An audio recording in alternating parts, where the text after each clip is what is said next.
Днеска коя дата сме? 28. 28 февруари. Заветният ден, в който пътя трябваше да бъде оправен. И прибирайки се, какво заварваме?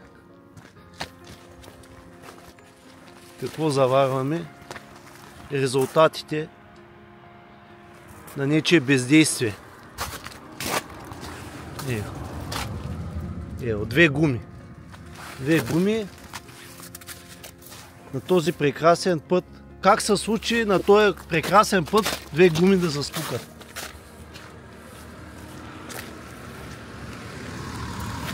Ето. Гледайте. За какво става въпрос? Безхаберие. Ето, хората са тук. Как успяхме на този хубав път да се случи това нещо? Нямам и думи просто.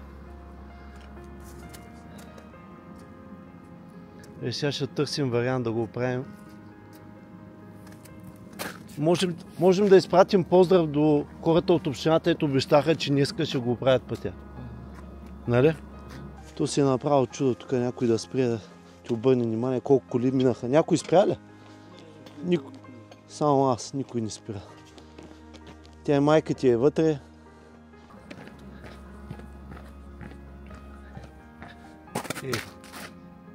В студа, в снега, хората вместо да си работят, да си вършат работа, сега пращаме поздрави до общината.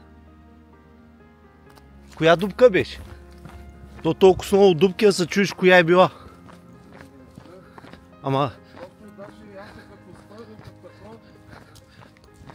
Имаше опасност да са блъснати с друга кола. Да, двете гуми са стигали. Двете гуми. Някъде тук да е било. Или по-нататък. Те са толкова много, че да се чуди човек.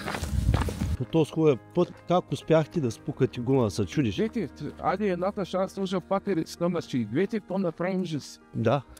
Сега да се чуя да се вреди. Не, майта се вредилявате. Добре. То се чуеш коя? Ти как си избягал?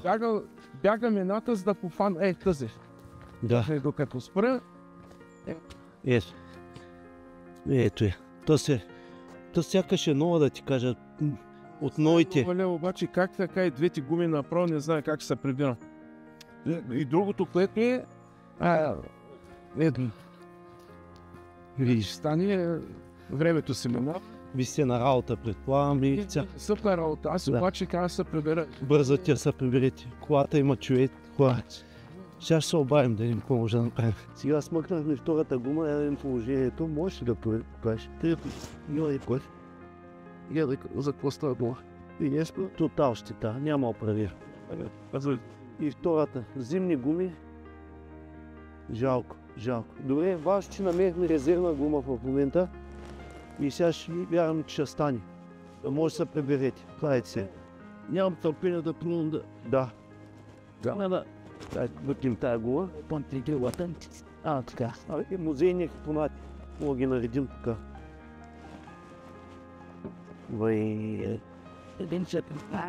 То ще трябва много съди да пече.